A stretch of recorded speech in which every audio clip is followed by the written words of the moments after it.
into night vision mode.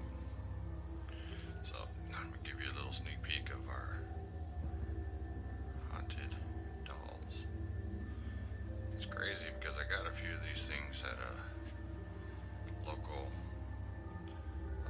antique shop, like a Simpleton there. Oops, we kind of went out of focus there. Okay.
Okay, I get tons of questions. Are you scared of these dolls? No. You also ask, maybe there's somebody behind it. This thing is a solid oak china cabinet. It weighs a ton. The camera just completely freaking died. My neighbor's car alarm just went off right out here. There ain't nobody out there. That was creepy as hell. The camera just shut off. That's crazy. All right, so I got a flashlight. This is the gap. Maybe about 2 inches. Nobody's behind there. Nobody's getting behind there. This thing's too damn heavy to be moving to play a joke. Okay? Real simple. Yeah, I ain't moving this crap either. It's too damn heavy. Nobody played a joke. Nobody pranked. Y'all be acting all retarded. I go, what? A grown-ass man collecting dolls. Shit, I collect whatever the fuck I want. It's worth money. Right? I collect sports cards and all kinds of stuff for years in the past, since 1981. Does that make me weird? No. People collect things. It hasn't been moved. I'm going to move this little doll. Ain't nobody behind there. Ain't nobody going to get behind there. Solid wood. Solid, solid. Okay? Plastic, plastic, plastic. Plastic. Okay? Eyes, move. Move, fuckers. Move, because everybody does not believe me. They think I'm pushing your face. Oh, how did I do this? You see that? I could do that, but how the fuck am I gonna do that in the video? I don't know. Obviously, she looks pretty pissed off right now. Probably doesn't want me to fuck with her. But she's plastic, man. She's plastic. There's nothing behind her. I'll take her damn clothes off, I guess, if that's what you want to see. Nothing. Nothing. See? Nothing. You want to see her underwear, people? Is that what you want to see? I'm kidding, man. Come on now. See? Yeah, her chonies. Nothing. There's nothing there. Nothing. She's sitting there, hard, plastic. Don't get mad at me, little girl. I can honestly say I thought I heard some giggling one time, like I did say in my previous video. I can't be 100% sure. I don't know. I thought. When I came down, the voices mysteriously stopped. Could it have been the dolls? Is there a soul trapped in these dolls? I don't know which doll, but that one is absolutely freaking creepy as hell. Number 4, Sad Clown. I found this footage on a YouTuber that I watch, Nuke's Top 5. Make sure to check him out and get him subscribe. Now this gentleman bought this clown, and he was having some experiences, some noises, and it being moved around and being put in different positions, and he set up a camera to see what he could catch, and this is what he found.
The doll seems to be moving its head.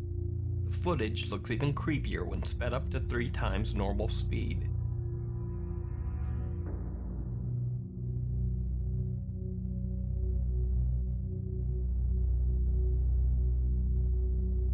So, is this a haunted doll caught on tape? Let me know what you think down in the comments.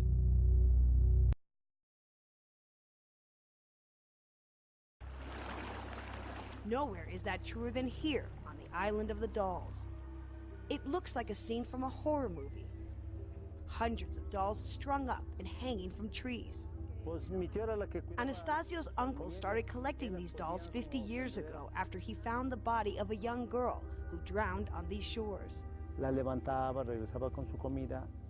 He found the dolls in the canals and in the trash. He started hanging them up to protect him and to try to scare away the spirit of the girl. Now, every year, more and more tourists with a morbid curiosity come to visit the island. People like Linda Miraflores. Hay muchas leyendas con respecto a muñecas. In Mexican culture, there are a lot of legends about dolls. People believe that they can trap evil spirits and stop them from harming anyone. Some of these dolls come from Colombia, Australia, and even Russia. They've been brought here by visitors from all over the world. And this is not the only frightening folktale that has origins here in Xochimilco. Look at that thing. And right as we are about to take Harold the haunted doll out of the bag. Hold on, let me get a shot. Let me get this if we're gonna do this right. Hurry up, I don't want that 7-foot spider coming out of me. Well, dude, hold on, man. It's important. Here, I'll come from the side. So we don't blind the camera. Ready? No, I'm not ready for this. Oh! Whoa! Bro! Come here! Oh my god. Oh my god.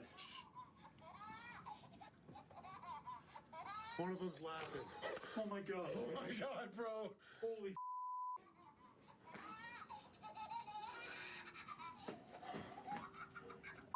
this. What the Bro, I backed up, and all of a sudden I hear you started, I thought it was a cat fight. I thought a cat started fighting.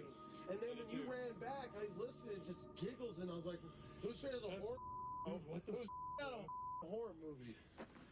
Oh, that was scary. Oh my god. Number 2, Robert the Doll. Now, I've seen lots of YouTube videos on Robert the Doll, and I'm not sure what museum he's staying in right now, but like the person who gave this doll to this young boy was a voodoo doll. She would practice voodoo, so like I think she put some kind of curse on this doll because people that take pictures of it always ask for permission, and people that don't get really bad luck, and they write apology letters. And this doll's there's videos of it blinking and moving, but like I couldn't find it. But this is some backstory to Robert the Doll. Hope you enjoy it. An artist and his muse in eccentric Key West, Florida.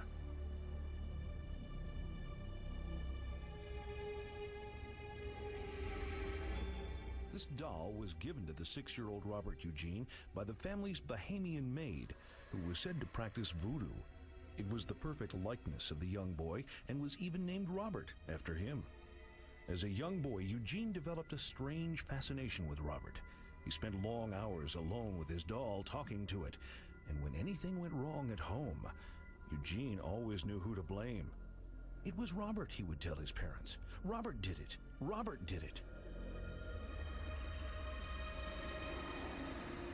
Eugene Otto became one of the most celebrated artists in this famous artists' colony. His fame grew beyond the southerly Keys, as did his wealth. He preferred to paint in seclusion, alone, indoors, and with Robert always by his side. Eugene settled down with his wife Anne here at the artist's house close to Duval Street in Key West. Robert, of course, went with them. Anne disliked the doll from the moment she first saw it. It gave her chills just to look at it, and she didn't like her husband's obsession with it. Still, she humored him, and Robert was given a room of his very own, away in the attic. There he stayed until Eugene told his wife that Robert was angry and demanding a room with a view. Despite Anne's objections, he moved Robert out of the attic and down to the turret room. Robert was seated at the window looking out over the street. Children on their way to school said they saw Robert through the windows moving about the turret room, glowering at them. Inside the house, Eugene became increasingly irrational and violent, smashing things and lashing out at his wife and screaming like a madman. And then all of a sudden, he would be himself again, and he would always say exactly the same thing. It was Robert. Robert did it. Robert's influence seemed to grow stronger and stronger. A plumber working alone in the turret room with Robert fled the house in terror. He later said he'd heard Robert giggling.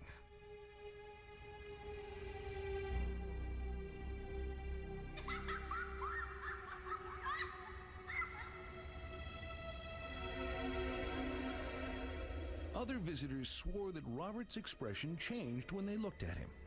Sometimes they said that he looked like pure evil. Eugene became sicker and sicker. Becoming so despondent, he locked himself away in the turret room until he finally died with Robert the doll by his side. Free at last, Anne fled the house, leaving Robert behind in the attic. The new owners discovered him soon after moving in.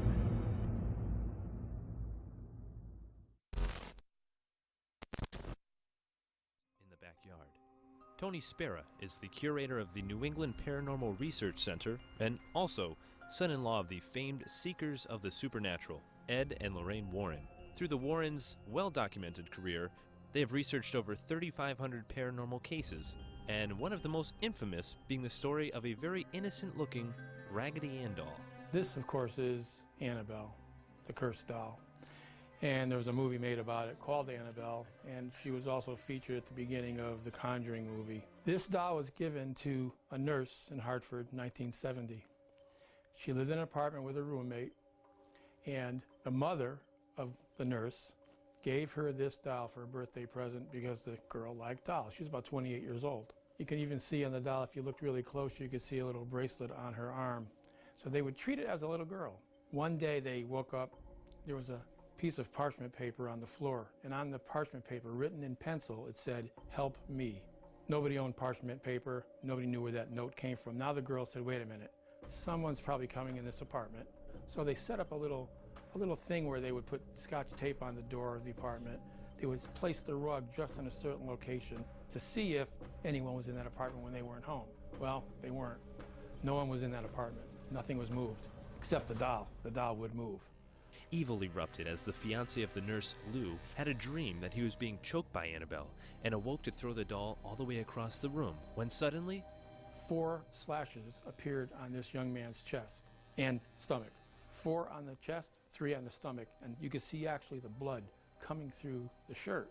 After being called in for an exorcism of the doll, Ed Warren later confiscated the doll and protected it in his museum. But the evil ensued when a Hartford priest visited the Warrens' home. So he brings the priest down and starts to explain about Annabelle. As he's explaining about Annabelle, the priest quickly walks over to the doll, almost like Lou, the fiancé, grabs the doll, throws it across this room, and says, he proclaims, God is more powerful than any devil or demon, just like that. And Ed didn't know what to do. Ed says, Father, I just got through explaining, do not touch that doll, it's dangerous. On his way back to the rectory in Hartford that evening on Route 84, he never made it to the rectory. He went almost head-on into a tractor trailer with that new car. And miraculously, though, he wasn't killed. But the car was totaled. And he called later and spoke to Lorraine. He said, you know, the last thing I can recall is looking in the rearview mirror and seeing the image of that doll staring back at me in the mirror. Then I lost control. But the interactions with Annabelle haven't always ended the same, like in this case of a young man who rode his motorcycle to the museum. The young man runs up to the glass case and starts banging on the glass like this. And he says, you know what? This is a bunch of hooey. This isn't real. If that doll can put slashes on anybody, do it to me right now. He challenged the doll. Ed said, son, you and your girlfriend, you have to leave. I can't put up with that. You go right now. So the kid is leaving with his girlfriend, a young man, about 20. And he's smirking and laughing about it as they leave. Again, he never made it to his home. 3 hours later, that young man that came on a motorcycle was dead. Despite all of the very frightening supernatural events, believe it or not, some people still want to get their hands on the doll. One person sent me an offer for $1 million. And I said, I'd be totally irresponsible to sell you that doll for $1 million. He writes me back and said, how about $2 million? I wrote him back, I said, the doll is not for sale at any price. It would be totally reckless and irresponsible to let that doll out into the public realm.